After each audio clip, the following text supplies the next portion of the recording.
I am going to be working on this little panel that I purchased. I don't usually work on wood.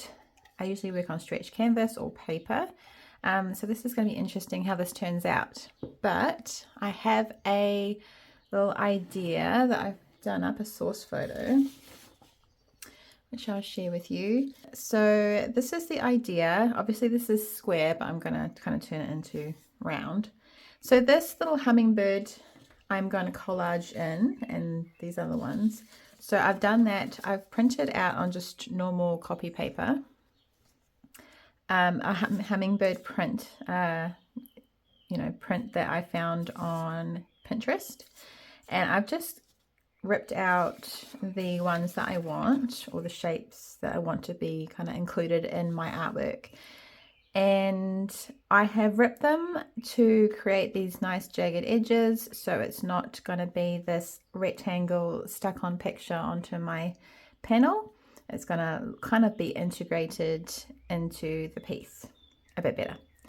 So I'm going to collage that on, and to apply this onto my panel, I'm going to be using this matte medium from Liquitex as the glue to stick it on, and I'm going to apply the glue with my little catalyst wedge tool, which I find very handy to keep to spread the bubbles out, and it's just really easy to apply collage using this. You can also use a loyalty card as well. You don't have to have a wedge.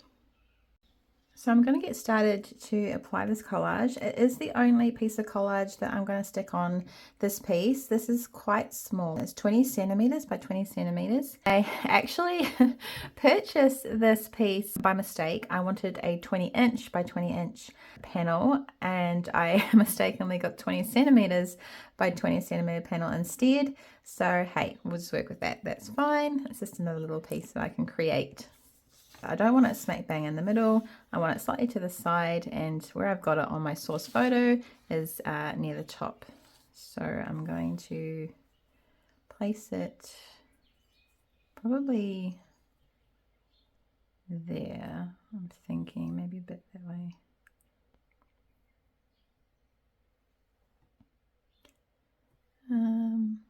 Just looking at where my butterfly is going to go here. Further that way. Make room for my butterfly, maybe up a bit.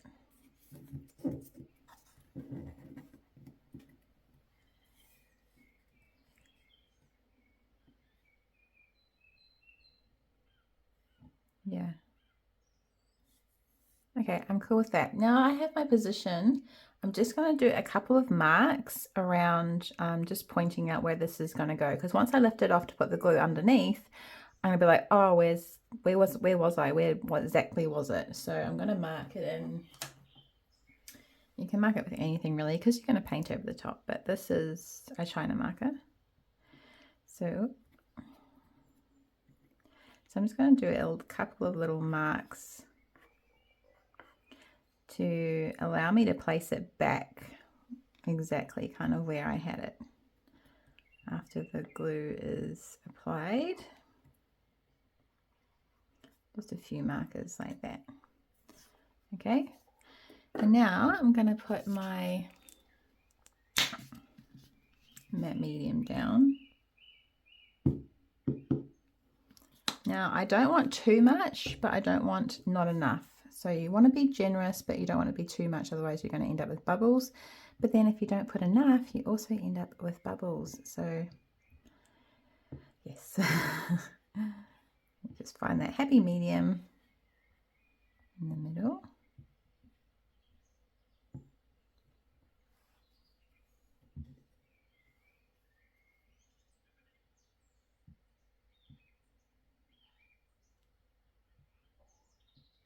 Okay, I think I'm good with that. Let's pop that there.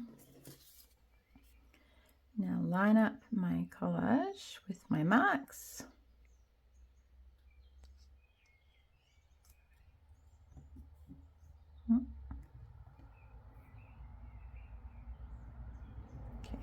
Now I'm going to put a little bit of the glue on the top,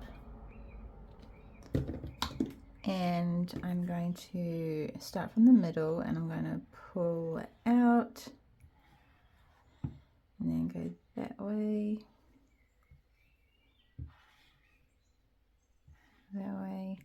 kind of outwards in a circle motion from the center. I have found is the best way to get nice flat collage.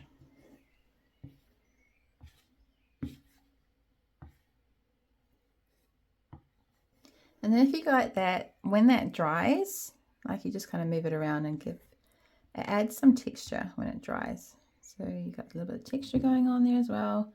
Nothing's wasted. It's all it all adds. So now for the edge, I want to make sure that we flick that down. So I need a little bit of glue just to come around the edge there.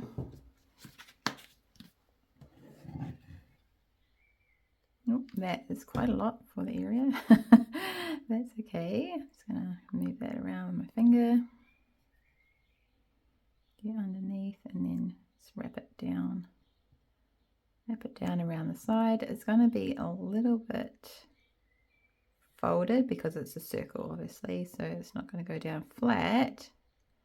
But I'll do my best to get as best as I can. Cool. I'm just gonna, yeah, nice.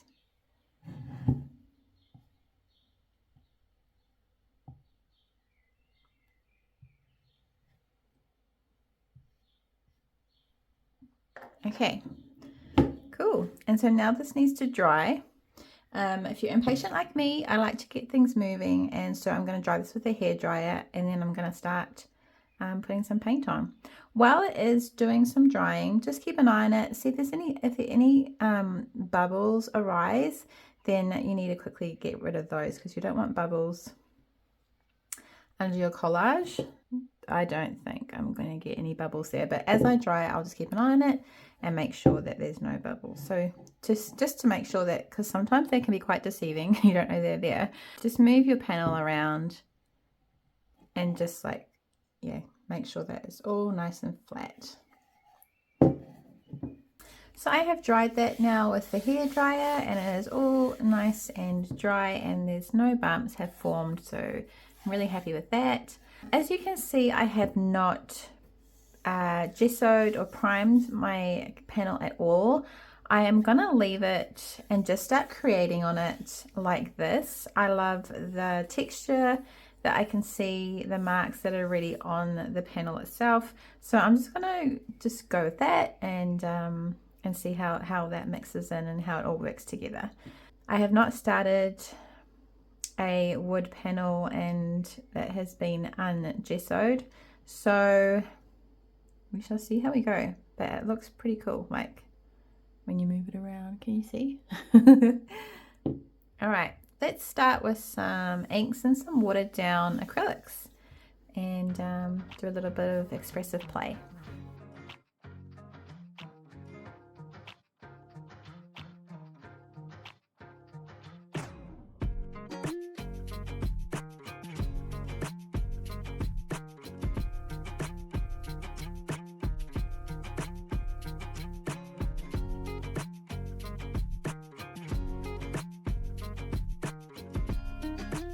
When we're looking at painting on any canvas, circle, square, whatever, we always want to make sure that we're pulling things off the sides, allowing that idea of the scene continuing out, not being boxed in within the sides.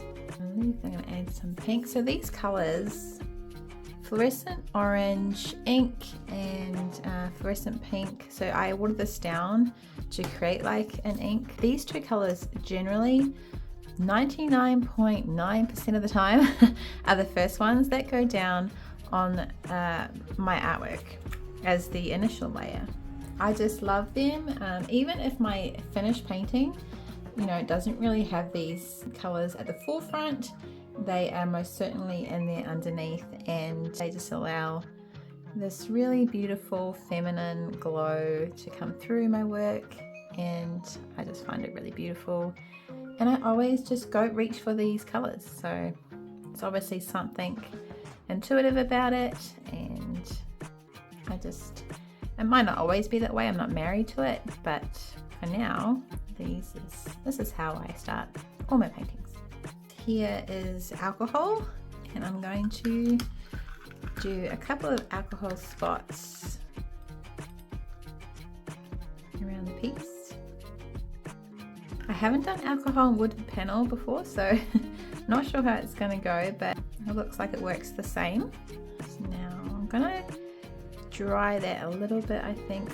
Actually, I'm going to put in some, this is bright aqua green, and I mix it with my fluorescent pink to create like this really kind of pastel-y purple color, mauvey color. At this stage, everything is like super watered down because it's just like the beginning stages, and I like to start really loose and fluidy.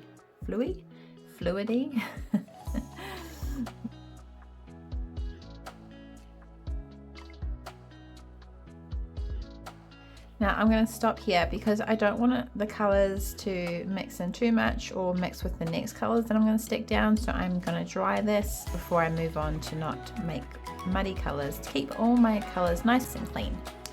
Okay, so I have dried that mostly. This bit here is still wet and that bit's still wet. I was just going to leave that for a minute, and I was going to come in and do a little bit of mark making while I let that dry a little bit more before I blitz it again, just to fully dry it. I've got these a couple of Caran d'Ache crayons, the non-water soluble ones, so these aren't going to move when I paint on top of them. And I'm just going to do some, I am referring to my source photo just for like some gesture marks and stuff like that, just for a bit of guidance really.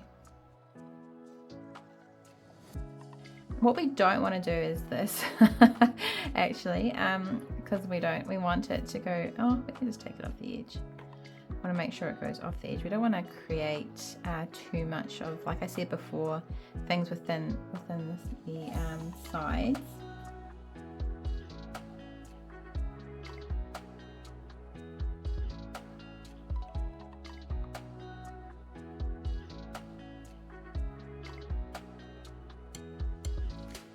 You can play around quite a bit here in these initial layers. We can always cover things up that we don't like or that don't add to the piece.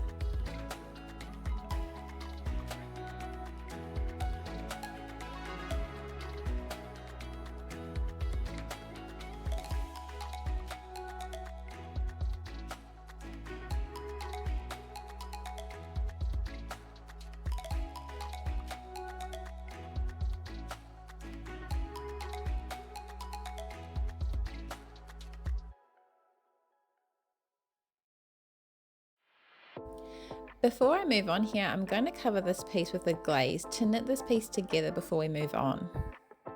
I am mixing a little of this ink with some clear painting medium, which creates the glaze, and I'm covering the whole piece with this mixture.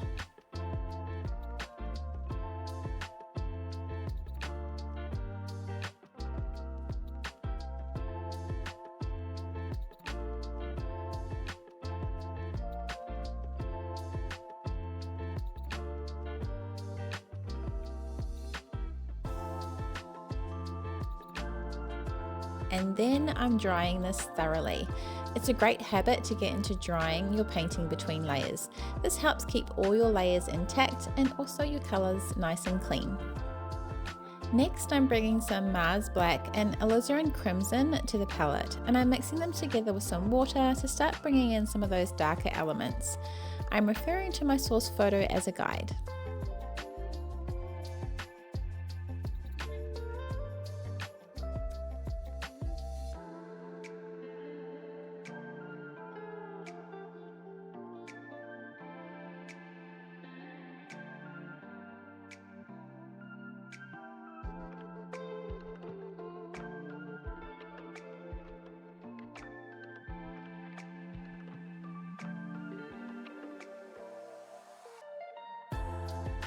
I am seeing that bright pink color in the top right hand corner that I would like to bring in here now, and I'm choosing quinacridone magenta for this, mixed with a little bit of water as well, still keeping it pretty loose at this stage.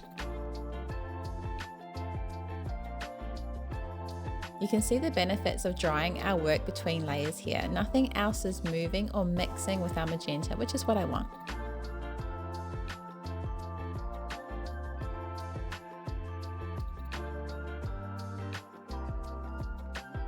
Adding some titanium white into the palette, I mix this with a touch of the Mars Black and alizarin crimson mix to tint it, and then I'm starting to bring it through mainly where I can see those whiter areas in my source photo.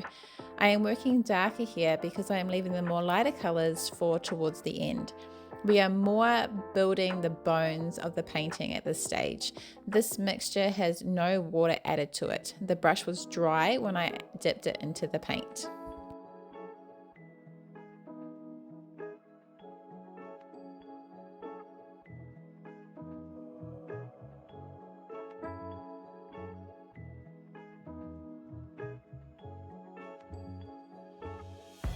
Without washing my brush, I add some pale gold into the mix, tinting the color, creating some color variation.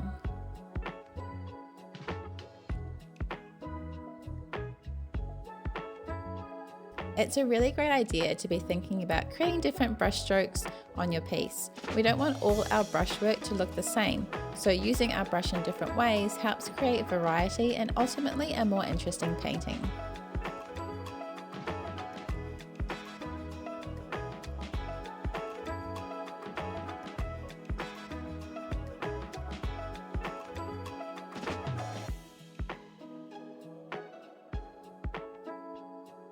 Now I'm going to sketch in my butterfly, and I'm using my China marker to do this.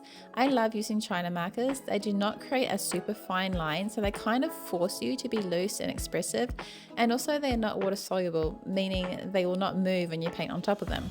Just takes out that need to spray the drawing with a fixative. You can also just sketch in with a small brush with some paint on it. That would work fine too.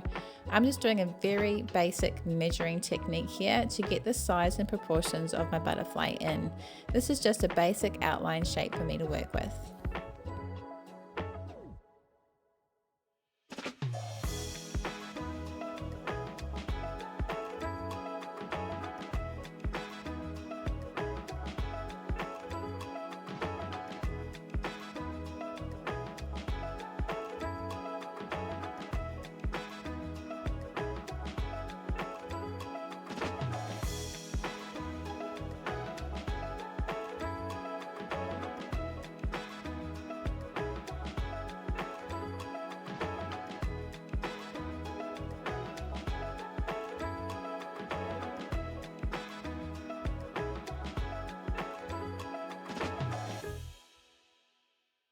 I'm grabbing some of that dark black crimson mixture to simply block the butterfly in.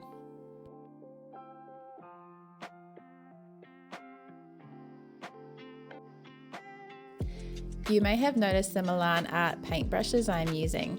Milan Art is actually the art school that I have recently graduated from, where I learned how to create expressively.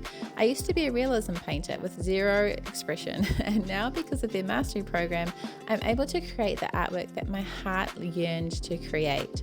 If you are interested in learning more about the mastery program, how the universe led me to the program, how I paid for it without having the savings, and my personal testimony of the program, I have a page on my website where I share all of this with you. I'll pop the link in the description below if that interests you. I'm adding in some blue, black, indigo here, mixed with some clear painting medium to bring in that dark blue within the butterfly. And I will leave for now where that bright blue is on the butterfly's wing. I'll bring that in a little further down the track.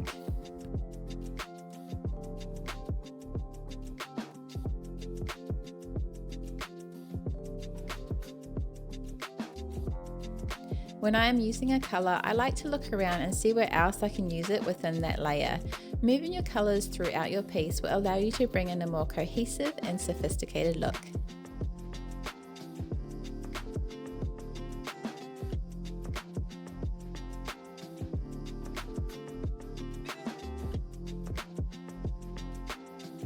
Without washing my brush, I am mixing in touches of what is on my palette to block in the flowers that the butterfly is resting on.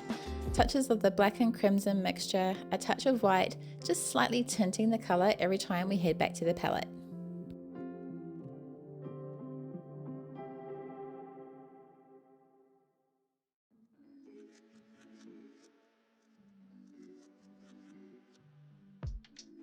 This is a fine point water resistant pen that I'm using to touch up and refine my drawing a little further.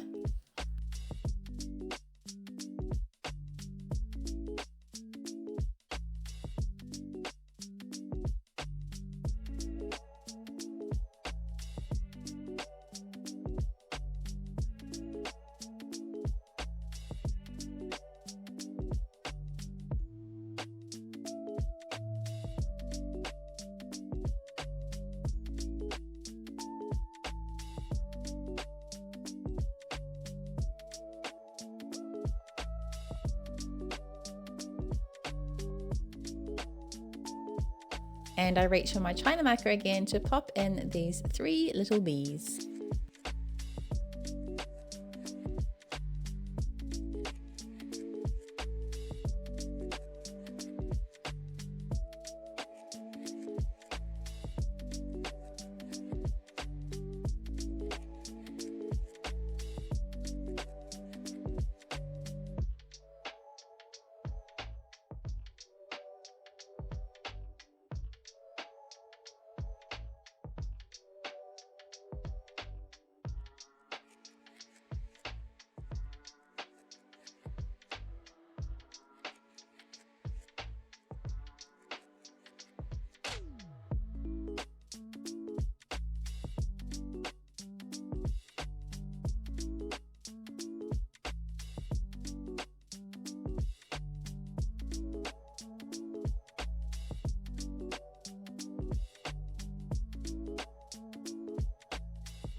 And just like with the butterfly, we're going to block in these bees.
I move through this butterfly again with a mix of blue, black, indigo and some titanium white, and also some black and blue, black, indigo to refine this area a little further.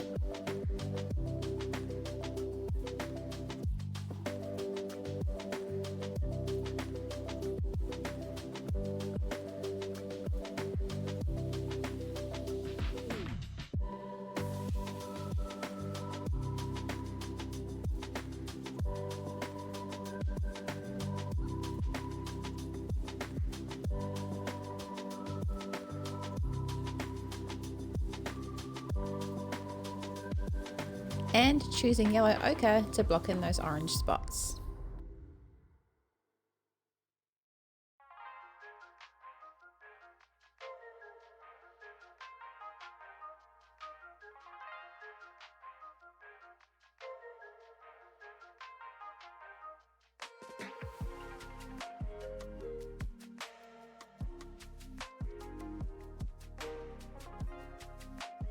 Grabbing a touch of the titanium white to pop in some of the white spots.